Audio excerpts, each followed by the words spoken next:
Na ką, Norfa paskelbė konservavimo sezono pradžią, o mes jau rašėm, kad ogytės jau derlius jau įsibėgėjęs, galbūt reikia kažką pakonservuoti.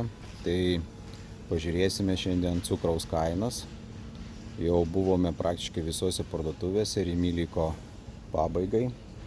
Tai ką, pradedam žiūrėti. Taigi, Panevėžio cukrus iš Kėdainių, euras 19. Ir Rimi, nemeluokit, čia nėra gera kaina. Yra geresnė kaina, toj pačioj Norfoj 99 centai. O pas jūs įprasta kaina, kaip pas visus. Po eurą 19 stumdote. Tai nerašykit nesąmonių. Toliau cukrus Rimi.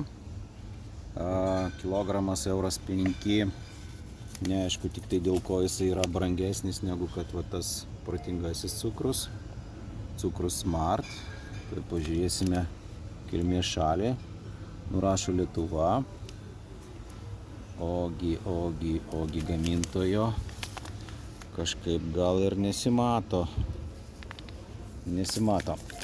Taip, toliau yra cukrus Rimi Basicas 1 kg, 89 euro centai. Vėlgi parašyta gera kaina, bet realiai tai yra kaina kaip pas visus to pigaus. Ir Lidl'e, ir Maksimui netgi dabar akcija 79 euro centai. Tai kodėl čia gera kaina? Kas jiems pasakė? Jeigu tai kažkas pasakė, koks konsultantas, tai nutraukit su jo sutartį. O jeigu jūs čia meluojate, tai mums tai nepatinka. Taigi ką, čia irgi Lietuva. Ir gamintojo turbūt nematysime. Nesimato gamintojo.